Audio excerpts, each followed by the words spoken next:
Hello, one and all. I welcome you for the second topic of digital electronics.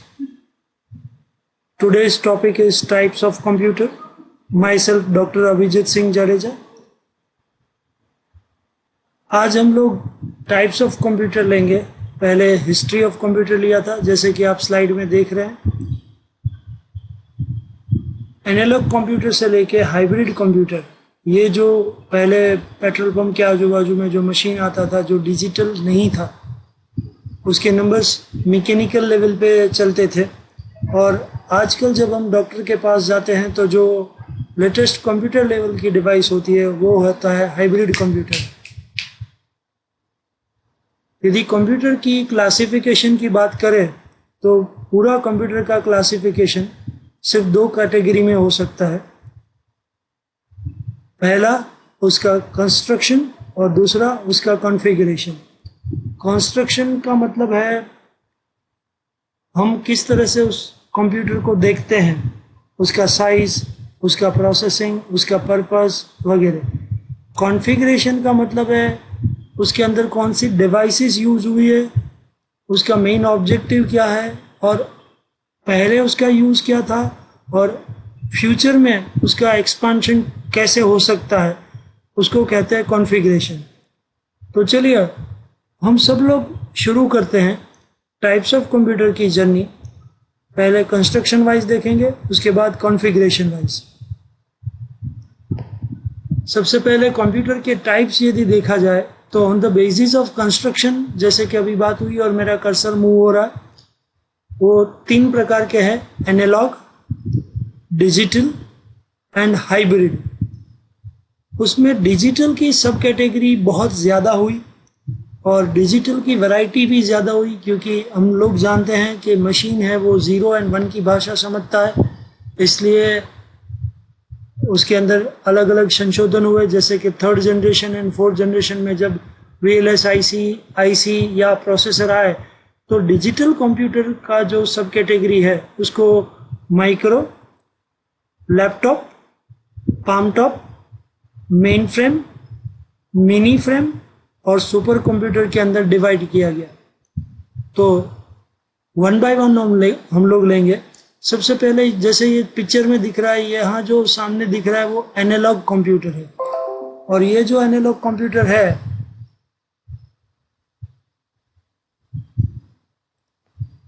ये analogue computer है जिसके अंदर power आ सकता है, पर उसके साथ जो डिवाइसेस है वो मैकेनिकल लेवल पे हैंडल होती है. आज बहुत सारी जगह पे साउंड मिक्सचर, जब आप डीजे के वहाँ पे जाते हैं तो उसकी वॉल्यूम, बेस, पिच, वॉल्यूम के अंदर कोई दूसरा वॉल्यूम मिक्स करने के लिए जो स्विचेस आती है वो मैकेनिकल लेवल की होती है, बट उसमें पावर होता है डिजिटल.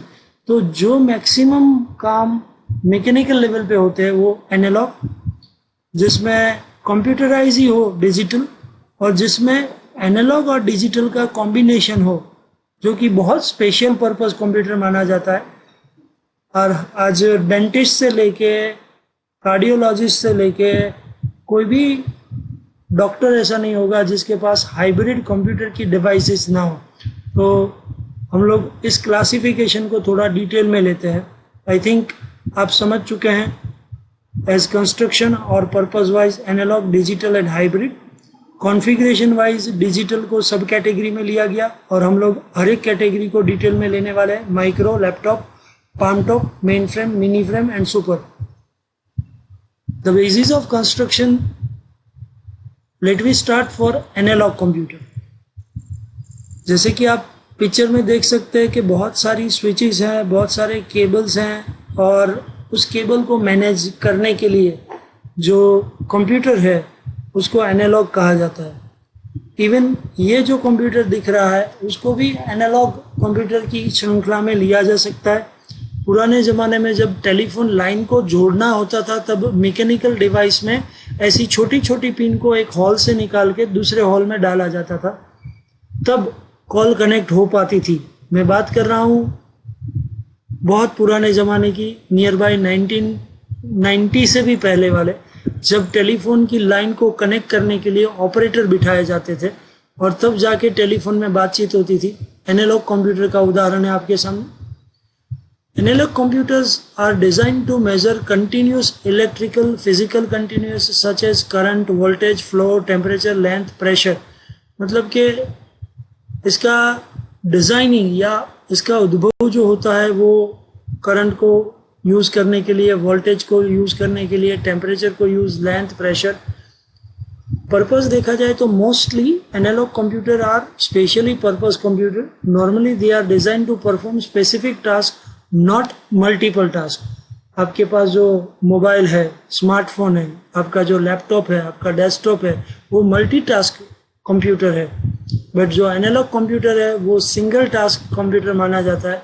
उसका डिजाइनिंग स्पेसिफिक टास्क के लिए होता है।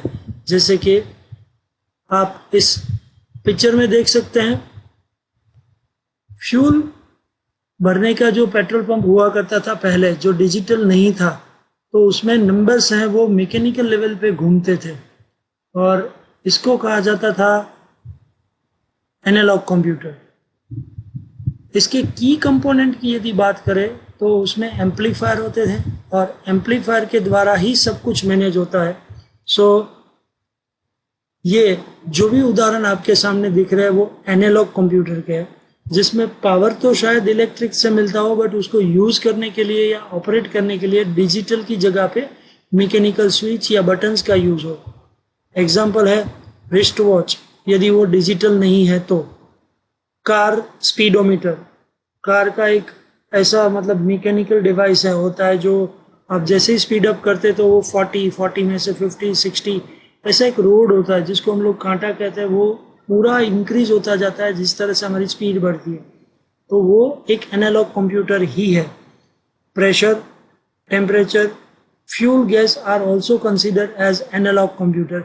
यदि उसमें डिजिटल डिजिट्स नहीं दिख रहे और नंबर्स घूम रहे हैं तो वो सब एनालॉग कंप्यूटर है। यदि डिजिटल कंप्यूटर की बात करें कंस्ट्रक्शन वाइज तो बहुत सारी वैरायटी है। जैसे कि आप देख सकते हैं यहाँ मेरा कर्सर घूम रहा है, वो माइक्रो कंप्यूटर जिसको डेस्कटॉप कहा जाता है, ये लैपटॉप है और ये पाम टॉप है।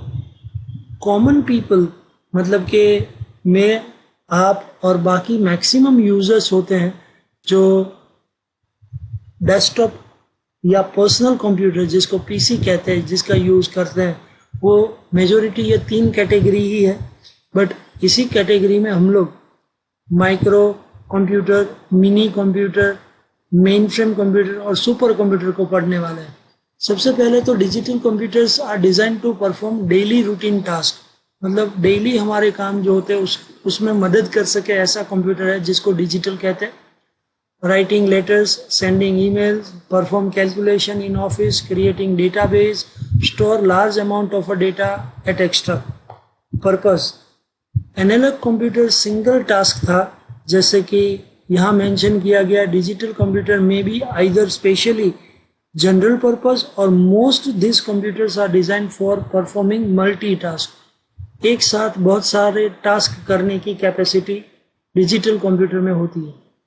डिजिटल कंप्यूटर के यदि की कंपोनेंट की बात करें, जैसे एनालॉग में एम्पलीफायर्स होते थे, वैसे यहाँ पे आईसी, VLSI, प्रोसेसर और इसके एग्जाम्पल जैसे मैंने आपको बोला है personal computer, laptop, palm top, main frame, mini frame and super computer को माना जाता है।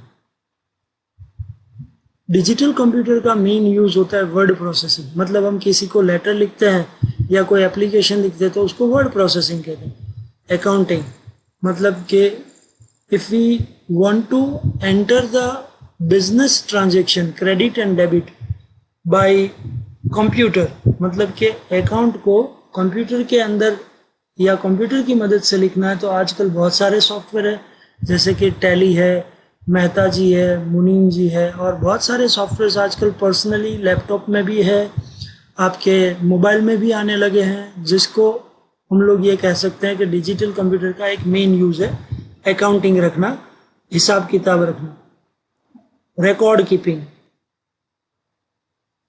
कोई भी चीज का डेटा एंटर करके उसको फास्ट सर्च करना, डेटा को लॉन्ग टाइम के लिए या लंबे समय के लिए हम लोगों को उसको स्टोर करके रखना है, तो उसको बोलते हैं record keeping.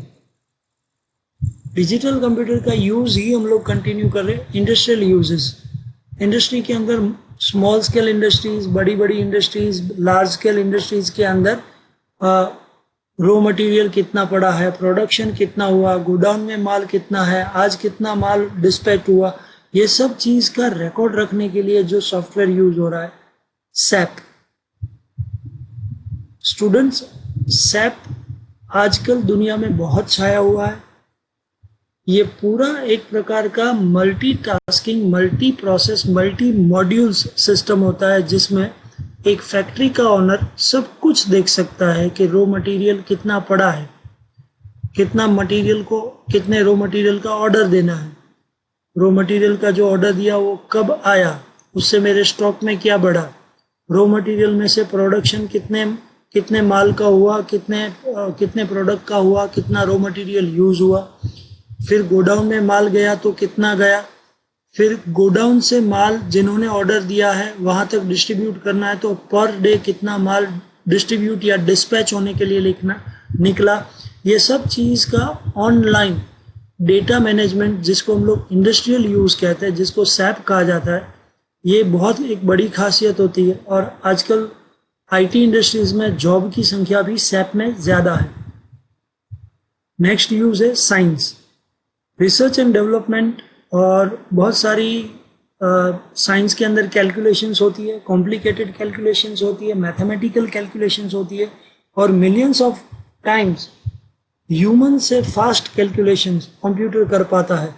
So it is one of the best use कि साइंस के अंदर कैलकुलेशन, कॉम्प्लिकेटेड मैथमेटिकल कैलकुलेशंस, उसके सॉल्यूशन और ये सब कैलकुलेशन फास्ट करना, ये डिजिटल कंप्यूटर की खासियत में या तो मेन यूज में आता है। ओके, हम पहुंचे हैं हाइब्रिड कंप्यूटर पे। जैसे कि आप पिक्चर में देख रहे हैं, एक पेशेंट जिसका हार्ट का ऑपरेशन हुआ है, उसके बाजू में एक मशीन रखा है, उसकी चेस्ट के ऊपर बहुत सारे सेंसर्स रखे हैं, और यहाँ जहाँ मेरा कर्सर घूम रहा है वो उसका ईसीजी रिपोर्ट, मतलब कि हार्ट बीट का रिपोर्ट निकलता है। मतलब कि ये जो ट्रॉली पड़ी है उसमें जो ऊपर है वो एक कंप्यूटर ही है, और ये जो है वो सब सेंसर्स हैं, और इसके ऊपर से जो प्रिंट निकला है ईसीजी, ये कहा जाता है हाइब्रिड कंप्यूटर। बहुत सारे मेडिकल साइंस में इसका यूज़ हो रहा है, और मेडिकल साइंस ऑलमोस्ट मैंने आपको पहले बताया वैसे डेंटिस्ट से लेके कार्डियोलॉजिस्ट से लेके हर कोई आज हाइब्रिड कंप्यूटर का यूज़ कर रहे हैं, जो कि डॉक्टर की पढ़ाई कर रहे हैं, या डॉक्टर का अपना खुद का डिस्पेंसरी है, अपना हॉस्पिटल्स हैं। Hybrid computer process the characteristics of both analog और डिजिटल कंप्यूटर्स। मतलब मैंने पहले ही बोला था कि हाइब्रिड कंप्यूटर बना है एनालॉग और डिजिटल के कॉम्बिनेशन से। इसका मेन एग्जांपल या इसका यूज़ यदि देखा जाए तो मेडिकल इक्विपमेंट, सीमेंट के प्लांट के अंदर उसके क्वालिटी कंट्रोल और क्वालिटी टेस्टिंग या क्वालिटी एश्योरेंस के डिपार्टमेंट, जिसको QC, QT या QA कहा जाता है, वहाँ डिजिटल ऐसे हाइब्रिड कंप्यूटर यूज़ होते हैं। पेशेंट का हार्ट बीट यूज़ करने के लिए ECG, जैसे कि मेरा ये कर्सर घूम रहा है, स्टोन इंटेस्टाइन में या स्टमक में है कि नहीं उसको चेक करने के लिए यहाँ पे सोनोग्राफी की मशीन है, और ये डॉक्टर है वो मॉनिटर में देख रहे हैं। आजकल जो CNG के पंप आए हैं, जो कंप्रेस नेचुरल गैस कहे जाते हैं, उसका मशीन भी डिजिटल ही होता है। जैसे कि यहाँ पे मेरा कर्सर घूम रहा है, compress natural gas the sale, उसमें फिगर दिख रहा है 79.04, और उसकी इक्विपमेंट का टोटल डेंसिटी दिखा रहा है। ओके, कॉन्फ़िगरेशन के हिसाब से यदि डिजिटल कंप्यूटर को देखा जाए, स्टूडेंट्स फ्रेंड्स, यहाँ पे अब थोड़ा ज़्यादा ध्यान देना, क्योंकि अब हम वो कैटेगरी लेने जा रहे हैं जो more than 80% common people, students, teachers, college, small businessman, छोटी छोटी दवाइयाँ दुकान, कंज्यूमर शॉप की दुकान, या मान लीजिए कोई फास्ट फूड कॉर्नर हो गया, वहाँ पे जो यूज़ हो रहा है वो सब माइक्रो कंप्यूटर्स हैं। Micro computers are known as personal computer, PC. They call desktop computer also. Most common, smallest and very cheaper computers माने जाते हैं। इसीलिए मैक्सिमम लोग हैं वो माइक्रो कंप्यूटर्स लेना पसंद करते हैं। They will introduce in 1970s, मतलब कि 1970 में ये इंट्रोड्यूस हुआ जब माइक्रो प्रोसेसर पहली बार बाहर आया। अ सिंगल माइक्रो प्रोसेसर में carry more than thousands of transistor on a single silicon chip, मतलब कि एक सिंगल सिलिकॉन चिप के अंदर हजारों ट्रांजिस्टर्स को कंबाइन करके रखा गया। माइक्रो कंप्यूटर की साइज जो होती है वो डेस्कटॉप कंप्यूटर आपके सामने है। जो लेफ्ट साइड दिख रहा है वो टावर कैबिनेट डेस्कटॉप है, जो कि आज भी हम लोग बहुत सारे घरों में देखते हैं। मेरी जो राइट साइड पे जहाँ कर्सर घूम रहा है उसको हम लोग ओल्ड डेस्कटॉप कंप्यूटर कहते थे, जब फ्लॉपी डिस्क यूज होती थी। और आप देख सकते हैं जहाँ मेरा कर्सर घूम रहा है वहाँ फ्लॉपी डेटा स्टोर करने के लिए डाली जाती थी। और आज जो यूज हमारे घर में यूज हो रहा है ये है डेस्कटॉप कंप्यूटर। तो माइक्रो कंप्यूटर के अंदर जिस तरह से क्लासिफिकेशन में मैंने पहले बताया था कि डेस्कटॉप कंप्यूटर वो सबसे पहली सब कैटेगरी है। माइक्रो कंप्यूटर का यूज वाइडली एक्सेप्ट हो रहा है, बिजनेस में यूज हो रहा है, होम में यूज हो रहा है, एजुकेशन में यूज हो रहा है, एजुकेशन इंस्टीट्यूट में यूज हो रहा है। They are commonly known as personal computer PC, usually single machine but can interconnected among themselves from a local area network LAN। एक यूजर के लिए एक कंप्यूटर, बट मान लीजिए कि 10, 15, 20 या 500 यूजर एक दूसरे के साथ इंटरकनेक्टेड केबल से होना चाहते हैं तो उसको कहा जाता है LAN, लोकल एरिया नेटवर्क।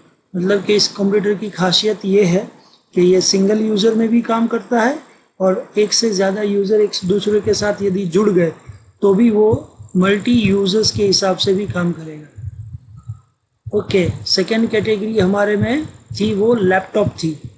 हम लोग लैपटॉप को समझते हैं क्योंकि माइक्रो कंप्यूटर के बाद यदि कुछ आया है तो वह लैपटॉप, डेस्कटॉप के बाद लैपटॉप।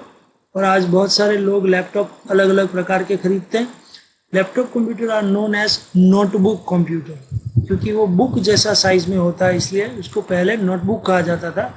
बाद में उसको और छोटा करके हमारे लैप, मतलब कि हमारे घुटना और हमारे जांघ के बीच में जो हमारी साथल होती है या हमारी जो थाई होती है उसके ऊपर या हमारे पाम के ऊपर या हमारा लैप के ऊपर रख के इसको काम किया जाता है, इसलिए उसको कहा जाता है लैपटॉप। वजन में 1 से 3 किलोग्राम होता है। पहले ये नोटबुक साइज का था इसलिए A4 साइज की शीट जितना भी था और उसका 1 kg जितना तक वेट रहता है। लैपटॉप कंप्यूटर की खासियत ये होती है कि ये बहुत छोटा होता है, पोर्टेबल होता है, एफिशिएंस होता है। पावर कंजप्ट करने के लिए उसके अंदर बैटरी होती है जिससे 2 घंटा, 1.5 घंटा, कोई लैपटॉप 3, 3.5 घंटे तक काम करते हैं। तो ये उसकी खासियतों में से। लैपटॉप के अंदर जो डिस्प्ले यूनिट होता है उसको कहा जाता है LCD। आजकल लेटेस्ट में कुछ एक लैपटॉप में LED भी आ चुका है। LCD का मतलब होता है लिक्विड क्रिस्टल डिस्प्ले। LED का स्क्रीन भी बहुत ज़्यादा ब्राइट होता है और लाइट एलिमिनेटेड डायोड कहा जाता है, that is called LED। Built in keyboard, laptop की खासियत ये होती है कि इसमें कीबोर्ड अंदर ही होता है। टच पैड माउस की तरह काम करता है। ट्रैक बॉल वाला माउस या लेज़र वाला माउस निकल गया है, मतलब कि कीबोर्ड और माउस उसी में होता है। और वो टच पैड के ऊपर आप अपनी उंगली से या फिंगर टिप से आप जब उसको घुमाते हैं तो आपको माउस का सेंसिंग आ जाता है, इसीलिए इसको लैपटॉप कहते हैं। लैपटॉप का यूज़ होता है, बहुत पॉपुलर है, बहुत सारे स्टूडेंट्स, ट्रैवलर्स, बिजनेसमैन यूज़ होते हैं।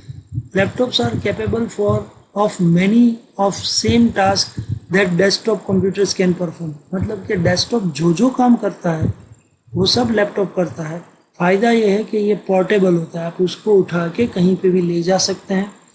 आप ट्रैवल करते करते भी यूज़ कर सकते हैं क्योंकि उसके अंदर बैटरी बैकअप रहता है 2 घंटे 3 घंटे का। कुछ एक पॉपुलर लैपटॉप के नाम या ब्रांड मैंने यहाँ पे रखे हैं।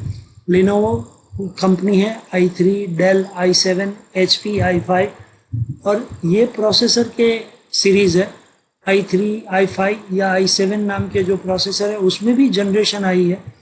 और जैसे कि आप ये कह सकते हो कि मेरे पास डेल का i5 8th जनरेशन कंप्यूटर है। 1 to 8th और 9th जनरेशन तक ये प्रोसेसर रखे गए जिसकी कैपेसिटी बहुत अलग अलग लेवल पे होती है।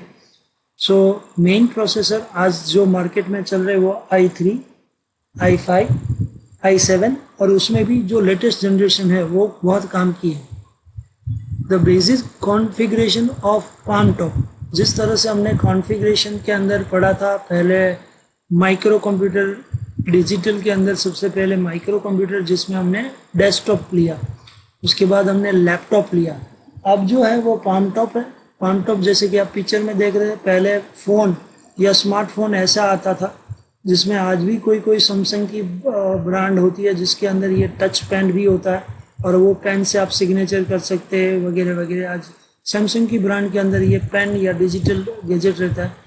फिर जो देख रहे हो वो स्मार्टफोन है जो आजकल बहुत सारे जनरेशन यूज़ करते हैं, गेम के लिए, वीडियोस के लिए, एंटरटेन के अलग अलग प्रकार के लिए, कैमरा के लिए। और ये पाम टॉप के अंदर टैबलेट भी आ जाता है।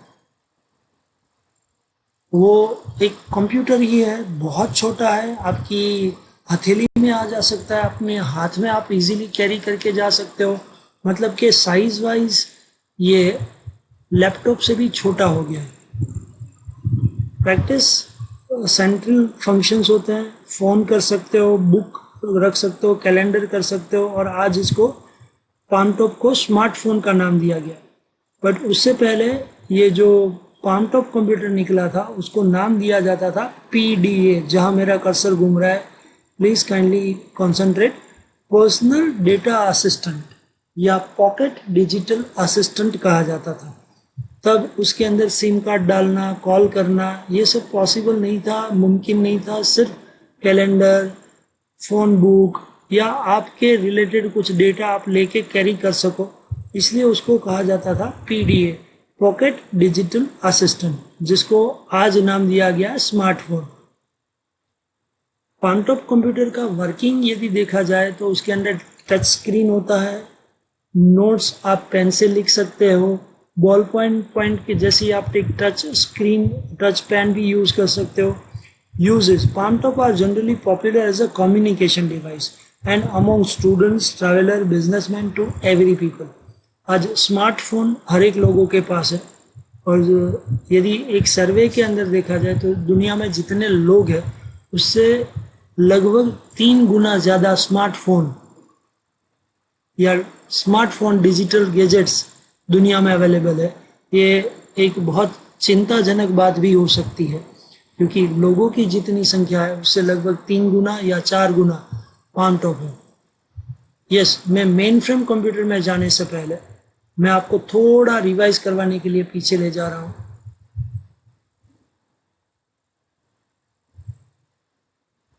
यस, डिजिटल कंप्यूटर्स के अंदर हमने माइक्रो कंप्यूटर जिसको डेस्कटॉप कहते हैं वो पढ़ा, फिर लैपटॉप जिसको कहते हैं वो जाना, पाम टॉप। ये जो 3 कैटेगरी है वो हम लोग देखते आए हैं, देख रहे हैं या यूज़ कर रहे हैं। अब जो 3 कैटेगरी मैं आपके सामने उपस्थित कर रहा हूँ और आपके सामने रजू कर रहा हूँ वो है main frame computer, mini computer और सुपर कंप्यूटर। सो हम स्टार्ट कर रहे हैं मेन फ्रेम कंप्यूटर से क्योंकि हमने पाम टॉप तक सब देख लिया है। मेन फ्रेम कंप्यूटर जैसे कि आप पिक्चर में देख रहे हो, ये लगभग आधे रूम जितना होता है। उसके अंदर मल्टीपल हिसाब से देखा जाए तो नीचे जहाँ मेरा कर्सर घूम रहा है स्कैन कॉपी होती है, मॉनिटर होती है, कम्युनिकेशन डिवाइसेस भी इसके साथ ज्वाइन होती है। और इसका पर्पस, इसका यूज़ यदि देखा जाए तो main frame computers are known as big iron. Big iron मतलब कि वो बहुत ज़्यादा जगह रोकता है। परफॉर्मेंस कंप्यूटर लार्ज स्केल, और इसकी स्पीड और सिक्योरिटी, डेटा और डेटा का मैनेजमेंट कुछ ज़्यादा ही अच्छा होता है। जैसे कि बोल्ड लाइन में किया गया है, मेरा कर्सर घूम रहा है, सभी स्टूडेंट्स और फ्रेंड्स ध्यान दें, 80% of all business data in the world are store in main frame. मतलब कि मेन फ्रेम कंप्यूटर के अंदर दुनिया के 80% से भी ज़्यादा बिजनेस के डेटा स्टोर हुए। 99.999 availability represent 5 outage per year. मतलब कि बिजनेस में 99.99 लोग इसको यूज करते हैं।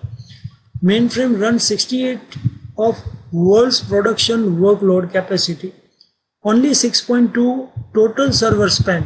मतलब कि यदि लार्ज स्केल बिजनेस देखे जाए उसमें 68% बिजनेस ने मेन फ्रेम कंप्यूटर यूज कर लिया और उन्होंने खुद के सर्वर जिन बिजनेस जो भी बिजनेस ऑर्गेनाइजेशन है, मल्टीनेशनल कंपनीज वगैरह, उनके पास में से 6.2% कंपनी के पास खुद के सर्वर है. Roughly 30 billion transaction per day are processed by mainframe.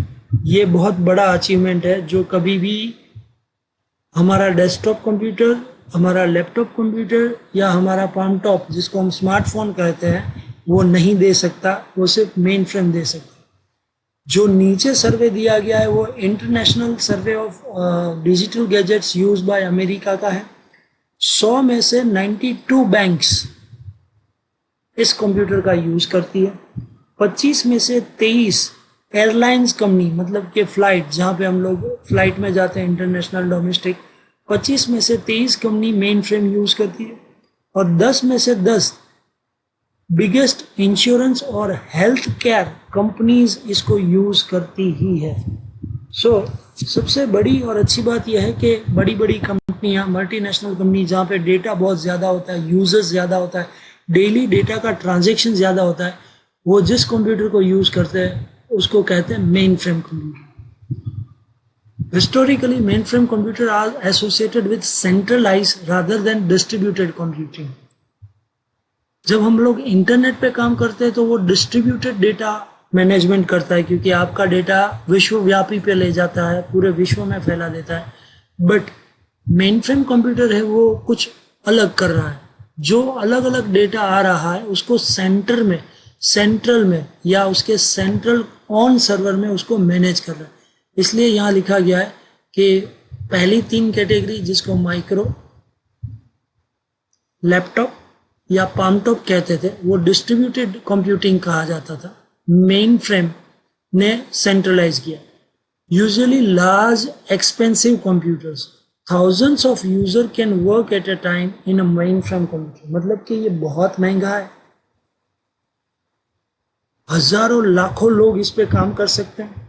इसके एग्जाम्पल बहुत अच्छे हैं आपको थोड़ा रिसर्च करने के लिए या उसमें डेप्थ लेने के लिए, क्योंकि कल को उठ के आपको जो जॉब मिलेगी अच्छी कंपनी में, यदि आप जॉब करोगे तो मेन फ्रेम कंप्यूटर्स के बारे में जानना बहुत आवश्यक है. IBM S390 mainframe can support 50,000 users simultaneously. ये बहुत कम आंकड़ा है, 50,000 नहीं, बट मैं ये कहूँगा कि लगभग 40 to 50 lakhs यूजर्स आजकल मेन फ्रेम में एट अ टाइम यूज कर रहे हैं. मेन फ्रेम कंप्यूटर की जो ऑपरेटिंग सिस्टम होती है वो स्पेशल ऑपरेटिंग सिस्टम होती है. मैं और आप जो विंडोज यूज करते हैं वो नहीं होती है. ZVM, ZVSM, Linux for systems that is called ZTM और ZTPF, क्योंकि इतने सारे डेटा को माइक्रो लेवल पे मैनेज करना, इमीडिएटली रिस्पॉन्स देना, ये दिखा रहा है कि इसकी ऑपरेटिंग सिस्टम कुछ एक ऐसी होगी. Indian companies that use main frame computer. India की ऐसी कौन सी कंपनी है जिनका नाम आपने सुना है और वो मेन फ्रेम यूज कर रही है?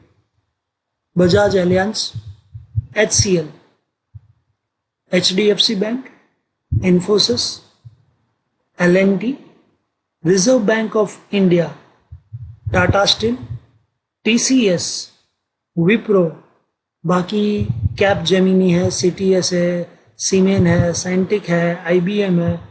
But IBM is having a new branch, new versions in India also. Actually IBM US based company है, हम लोग जानते हैं, बट ये कुछ एक कंपनी है जो इंडिया की पॉपुलर कंपनी है जो मेन फ्रेम यूज करती है. अब आपके सामने उपस्थित है मिनी कंप्यूटर. मिनी कंप्यूटर है वो नाम मिनी है बट काम बहुत बड़ा है. जैसे कि आप देख सकते हैं कि यहाँ पे बहुत सारे कंप्यूटर्स, बहुत सारे CPU ऐसे पड़े हुए हैं और उसको मॉनिटर करने के लिए टीवी वगैरह रखा है. मेन फ्रेम और मिनी का डिफरेंस भी मैं बाद में बताऊंगा comparative. Smaller than main frame size and facility wise भी देखा जाए तो मेन फ्रेम से छोटा है इसकी कैपेसिटी कम है, इसलिए इसको मिनी कहा जाता है। इसकी स्पीड मेन फ्रेम से कम, स्टोरेज कैपेसिटी कम एंड सर्विसेज भी कम। इसका शेप हमेशा वार्डरोब की जैसा होता है, मतलब कि हमारे घर पे जो कपबोर्ड होता है, कपबोर्ड ऐसे 8-10 कपबोर्ड इकट्ठे करके उसमें सीपीयू डाल के पैरेलल प्रोसेसिंग किया जाता है। और इसका स्पीड, इसका साइज, उसका कैपेसिटी, डेटा डिस्ट्रीब्यूशन, ये सब चीज़ मेन फ्रेम से थोड़ा कम होता है। Working mini computers are commonly use as server like a small main frame computers networks and 100 of users, मतलब कि वहाँ लाखों यूजर्स है तो यहाँ पे 100 to 1000 यूजर काम कर सकते हैं। मिड रेंज कंप्यूटर कहा जाता है क्योंकि ये 110% डेस्कटॉप, लैपटॉप और पाम टॉप से महंगा है और मेन फ्रेम से थोड़ा सस्ता है। और मिनी कंप्यूटर की डिज़ाइन है वो बहुत कॉम्पैक्ट बनाई जाती है वार्डरोब के हिसाब से। कौन इसका यूज़ करता है? Business, education, many government departments, जो गवर्नमेंट के एक दूसरे जो डिपार्टमेंट है उसको इंटरलिंक करना। यदि हम बात करें गुजरात की, तो गुजरात में जितने भी स्टेट है वो सब स्टेट का डेटा को सेंट्रल लेवल पे दिखाने के लिए या कोई एक डिस्ट्रिक्ट है, कोई एक तालुका है, उसके डेटा को दिखाने के लिए जो यूज़ हो रहा है वो होता है mini computer. IBM S400, HP Harvard Packard 3000 series, data generally MV 1500, this are the example of mini computer. अब आप समझ सको इसलिए डिफरेंस है micro computer, mini computer and main frame computer. Micro computer से थोड़े महंगे मिनी कंप्यूटर और मिनी कंप्यूटर से महंगे मेन फ्रेम कंप्यूटर। ये 1970, वो 1960, वो 1975।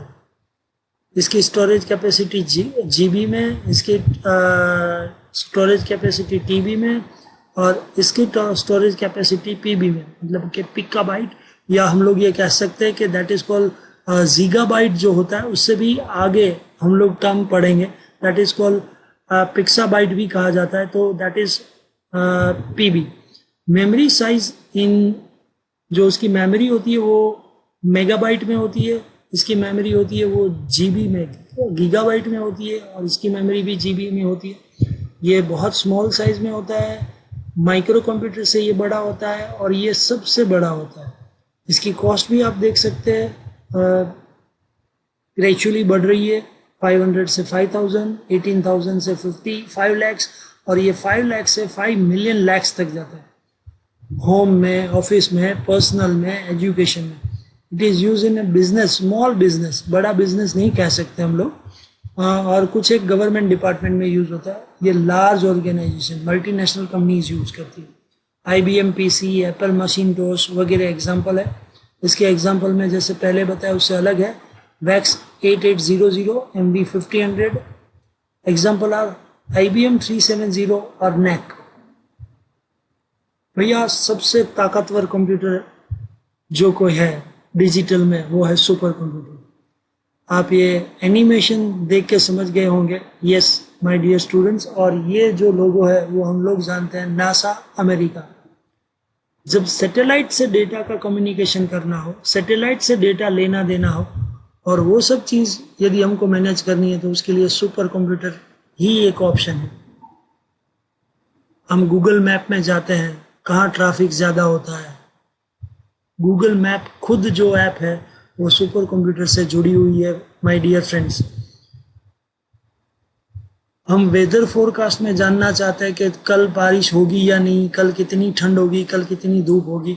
ये सब कम्युनिकेशंस जो नीचे अर्थ पे, मतलब कि हमारी पृथ्वी पे जो कंप्यूटर है उसको सैटेलाइट तक भेजना और सैटेलाइट के सिग्नल को धरती तक लेना, उसको सुपर कंप्यूटर कहते हैं। आप सामने एक ऋतिक रोशन की मूवी देखी है जिसमें जादूगर के एक एलियन आता है, और उस मूवी का नाम इस वीडियो के कमेंट में ज़रूर लिखना। बहुत हिट मूवी थी, उसमें राकेश रोशन जी थे, वो एक कंप्यूटर में बैठ के कुछ एक साउंड सिग्नल ब्रह्मांड में भेजते थे, दूसरे ग्रह पे भेजते थे और वहाँ से सिग्नल मिलता है और उस मूवी के बहुत सारे एपिसोड आए या उसकी सीरीज आई। मुझे आपके पास से आंसर चाहिए, वो कौन सी मूवी थी जिसमें ऋतिक रोशन थे, जिसके अंदर राकेश रोशन थे और सुपर कंप्यूटर के द्वारा ध्वनि आवाज़ दूसरे ग्रह तक भेजना। तो ये एक आपके लिए एक जीके का क्वेश्चन है, मुझे मालूम है आप सब लोगों को ये बहुत अच्छी तरह से याद है। Super computer, fastest and most powerful computer on the earth. इससे पावरफुल कुछ नहीं। It is similar like mini computer, मतलब जैसे वो रैक होते हैं, मिनी कंप्यूटर में भी मैंने बोला कि वार्डरोब और कपबोर्ड जैसा होता है। सुपर कंप्यूटर्स जैसे आपको बताया वैसे thousands and billions of second, एक सेकेंड का 1 करोड़वा पार्ट के अंदर वो काम कर देता है और उसको कहा जाता है PICO सेकेंड, पिको सेकेंड्स। और ये मोस्ट पावरफुल प्रोसेसर माना जाता है। Mostly they are based on principle of parallel processing. Satellite में डेटा भेजना, सैटेलाइट से डेटा लेना, सैटेलाइट ने कोई पिक्चर लिया है तो वो पिक्चर को डाउनलोड करना, सैटेलाइट को मूव करवाना, जिस जगह पे सैटेलाइट है उसको उसकी जगह से हटाना, नीचे अर्थ पे बैठे बैठे सब पैरेलल प्रोसेसिंग सिर्फ सुपर कंप्यूटर कर सकता है। My dear friends, Columbia super computer build in silicon graphics for NASA. NASA ने कोलंबिया नाम का एक सुपर कंप्यूटर बनाया है जिसमें सिलिकॉन पदार्थ का यूज हुआ है। नीचे उसका यूज बताया गया। Main purpose of Columbia was simulate violent collision of spiral galaxies. ब्रह्मांड में छोटे छोटे तारों का झुंड एक दूसरों के साथ कब टकराएगा और यदि वो टकराता है तो धरती पे उसकी असर होगी कि नहीं होगी, जिसको बहुत बार उल्कापात कहते हैं। और वो उल्कापात जो है वो धरती के लिए नुकसानकारक है, तो उसकी भविष्यवाणी करके उसको टाला जा सके, इसलिए नासा ने कोलंबिया नाम का सुपर कंप्यूटर बनाया जो स्पाइरल गैलेक्सीज, मतलब कि वो तारों का झुंड जो एक दूसरे के साथ टकरा सकता है कुछ एक सालों के बाद, हजारों सालों के बाद, उसका अभ्यास करने के लिए एक एनिमेटेड पार्ट के द्वारा समझाया गया है। एक सुपर कंप्यूटर में 10,240 प्रोसेसर, जिस एक प्रोसेसर को आप अपने हाथ में लेके घूमते हैं या आपके पास डेस्कटॉप है या लैपटॉप है, ऐसे 10,240 प्रोसेसर, 20 टेराबाइट रैम। आजकल हम फ़ोन खरीदने जाते हैं तो OnePlus 8, OnePlus 7, उसमें 6 GB RAM, 8 GB RAM, 4 GB RAM लेते हैं। सुपर कंप्यूटर के पास 20 टेराबाइट, 20 TB की रैम है, 440 टेराबाइट से लेके 5 गीगाबाइट, 5 गीगाबाइट तक डेटा स्टोरेज है। और उसकी जो बफर मेमोरी है वो 10 पेटाबाइट है, 10 PB, जो आपको पहले मैंने बोला था कंपेरेटिव टाइम पे। 10 पेटाबाइट की तो उसकी आर्चिव स्टोरेज है। आर्चिव मतलब कि टेम्परेरी डेटा, जो साउंड के डेटा जाते हैं ये ट्रांसमीटर से, फिर ये रिसीवर से आते हैं, उसकी टेम्परेरी डेटा स्टोर करने की कैपेसिटी है 10 पेटाबाइट। सो आज आपने पढ़ा, आपको शायद मालूम होगा MB megabyte, GB gigabyte, TB terabyte, GZ gigabyte और PB पेटाबाइट।